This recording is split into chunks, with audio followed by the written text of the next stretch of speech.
So my talk is called Spirals in Storytelling, and before I delve into it, I'll introduce myself a bit. I'm currently in my last semester in computer science at the University of Waterloo. I talk a lot about mental health, so this is going to be a talk about that, but everything else in between. So yeah, let's get started. So for me, the word spirals means it's a mental health thing for me. So whenever I'm feeling really anxious and feeling like I'm going to have a panic attack or shit's going to go down, I tell people I'm spiraling. And I grew up dealing with mental illness my entire life. I have OCD, I have anxiety, I have depression, and it's become a huge part of my identity. And the first half of my life, I'm only 23, I dealt a lot with stigma. I was really ashamed about it, and I never talked about it. And I guess I'm coming of age where now I'm telling stories about it, and telling stories and really helps to forge my identity, and it gives me a lot of purpose in life. And this talk is going to be about that. It's about dealing with spirals, but also owning up to yourself and being proud of who you are and all your flaws, and telling stories and making friends. So to begin, we have to start off with old school me. So this is a picture of me when I was a little kid. I was kind of more attractive than the second one. That's a different phase of my life. But yeah, to start off with that, I grew up in a really interesting environment. My parents were both Vietnamese refugees. They had nothing. They came to this country, and yeah, life was really difficult. I have an autistic brother who's over there. He's adorable. He's nonverbal, and all my life I dealt with dealing with him, coming to terms with his autism, and also dealing with all the logistics of having an autistic sibling. And one person I really like to thank for everything is my mom. I don't thank her enough. Single moms are amazing. Oh, now I'm going to start crying, but they do amazing things. So yeah, good moms. Anyways, so yeah, I dealt with my brother growing up with autism, and I also dealt with my own problems with mental illness. And this is an awkward phase I went through. I was very nerdy. This is the medal for the Math Olympics. I know, like, people think I have plastic surgery or something, because this is honestly me. I haven't done anything other than.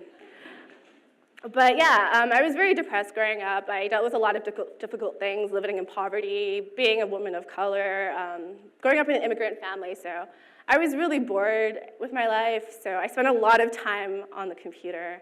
And even though I did have a lot of different disadvantages in my life, I was very privileged in the sense that my dad, when he came to Canada, he had to study computer science because he could not find a job as an engineer. So he always brought computers to our home, and that was when I started tinkering with computers. So I grew up, I guess, as a preteen and kid during like the mid-2000s, and making websites was a huge deal. There was this website called Neopets, where it's like virtual pets and stuff. And I actually did not really give a shit about my pets. I didn't really spend time earning Neopoints. I actually spent a lot of my time working on these things called guilds. They're kind of like Facebook groups. You have like fan pages for different things. So it's basically modern day Tumblr. And I was really into like alternative music back in the day because I was depressed and I thought like I was jaded, and it all spoke to me. So I listened to like Evanescence and Bjork and all that great stuff. So I spent a lot of time just figuring out how to code, how to write HTML and CSS, and play around with style sheets, and how to torrent Photoshop without getting busted, and things like that. And this is actually really amazing. Like, a lot of girls my age did this at the time, and that was kind of like a women in tech community back in the day, but I never realized that until now. And we made these websites, and we created reviews of each other, and we thought we were experts. And I wrote reviews of sites, and there's a comment down there, but basically the comment at the bottom says, wow, wait, you have a crappy page, and you're telling people how to design a website. So this is like my first hater, circa like 2007 or something like that. Yeah, so yeah, I spent a lot of my days building websites and stuff, and then when it came to deciding what I wanted to do in university, I actually didn't know what I wanted to do, because I would tell a lot of my male classmates that I coded for fun. I taught myself JavaScript, I could make WordPress themes, I sold domains online and did a lot of really sketchy internet business as a 12-year-old. And those same friends would tell me, that's not really computer science, that's like web design, that's not technical. Like, we're learning Java in our high school classes, we're learning Turing and C++ and all the hardcore shit, but it's not really that hardcore, because I learned it later on and it's not that bad. But Anyways, yeah, so what really got me interested in computer science, like I said with my dad, I was really privileged to have computers in my home and to have the word computer science in my brain. So in the 8th grade, I was very fortunate to go to a girls in computer science event at U of T. And it's really cheesy, but it really changed my life. We were building like Mad Lib generators with JavaScript, and we were playing around with Alice, like this animation program, and I was like, oh my God, this is the greatest thing ever, I love this. So then from then on, I was like, I want to code for the rest of my life. But throughout high school, like I said, I went through that phase where I was like, maybe it's not really for me, because all these guys I know are talking about how intense it is, and I'm just, making pretty style sheets and stuff like that. But at the end of the day, I ended up going to the University of Waterloo for computer science. And that was also a huge deal for me because I dealt with a lot of depression and a lot of difficult shit at home. And I thought that going to university, I would start a new life and just be a new me. And I also started wearing contacts. So I was like, I'm more attractive now. And I had my braces removed and everything. So I thought things would get better. But of course, mental illness does not work that way. It follows you everywhere. And so my first year at Waterloo, I experienced a lot of failure, and I didn't talk about it, and I didn't deal with it properly. So this goes on to the next portion of the talk, where I talk about university is stressful for everyone, not just students in STEM. Like, I know there's constant jokes that, oh, art is so easy, blah, blah, blah, but it's every single program, and I dealt with this. In first year, I hadn't taken a computer science course before, and somehow I decided I wanted to take the advanced course, and I failed the shit out of that course. I got like a 40% on the midterm, and I was like, I'm gonna stay in this course. I'm a woman in tech.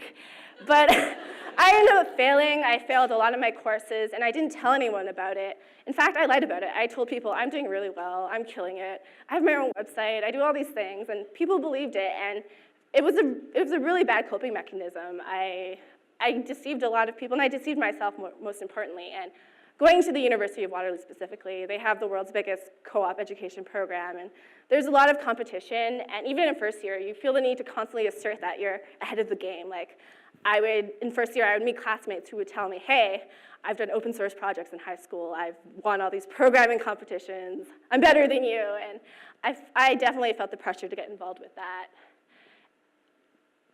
And for minorities in tech, and not just women, people of color, people with mental illness, people who don't fit into this mold of what it is to be in tech, to be a cis white guy in the basement playing Minecraft or some popular game. There was a huge pressure to be perfect. There's a huge pressure to be that perfect minority, that unicorn that's killing it and paving the way for everyone else. And it really sucks. And I definitely fed into that, especially in first year, because I knew that I was a minority in my program, and I honestly saw my other female classmates as my competition. So I honestly avoided being around them, and I think a lot of women in here can relate, where you're kind of used to being that only one woman in the group. You're like the alpha female, and you're like Beyonce and Destiny's Child, and backup singers are like the guys. So you can definitely relate to that, yeah. So because of that, I avoided being around women, and it wasn't up until my senior year, or even recently, where I was like, it's so important to have a support group. It's important to support each other and have people that look like you also support you as well. And this goes on to be the pressure to be the model minority. This is fresh off the boat. This is a really awesome show.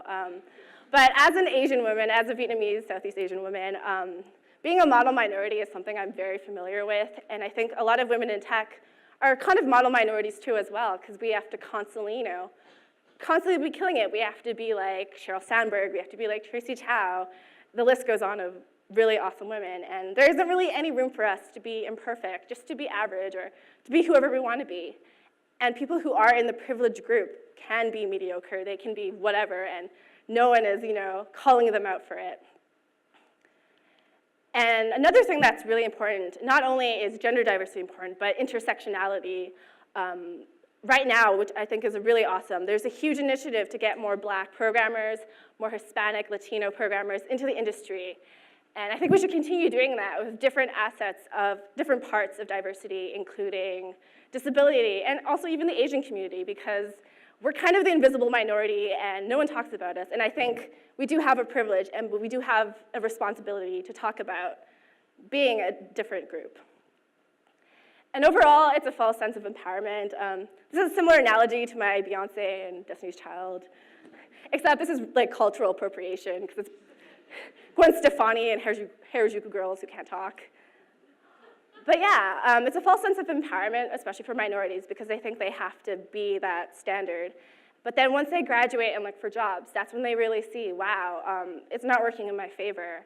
I have all of these qualifications, like some dude beside me, but I'm not getting through the door because I don't fit into a certain mold.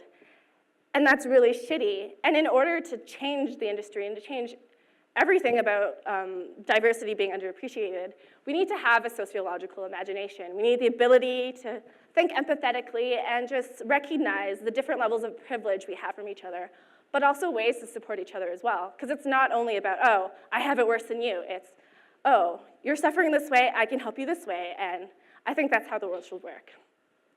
So yeah, moving on, crisis me. So I briefly talked about it where I had a mental health breakdown and I suffered a lot. And being at universities, you quickly learn that the mental health system is really shitty, like it is in the rest of society. And I think there's a huge value in having mental health being openly talked about in the classrooms and having adequate services and having more money going into it. And like, I'm just sick of the waiting list. I'm sick of being told, oh, you don't look like you need help. You look perfectly fine to me, and it really sucks. And I think a huge thing that needs to be realized is that having accommodations for mental illness and even other forms of diversity, it doesn't trivialize academic integrity or innovation. And the same goes for like having diversity initiatives at tech companies. People think, oh, we're just hiring them to fill a quota, but it means so much more than that. And I definitely espouse for more open discussions in CS education and all types of programs about mental health and the ways it affects you. And something that it took for me a long time to realize is that you are worth more than your grades, you're worth more than a degree, you're worth more than that iPhone or whatever, and that it's okay to own up to failure and to seek help. And also to embrace diversity in all shapes and forms, not only gender diversity, but also racial and class and everything else in between. And because of this, it has helped me to find me. And that's a spring roll in my mouth. Don't worry about that.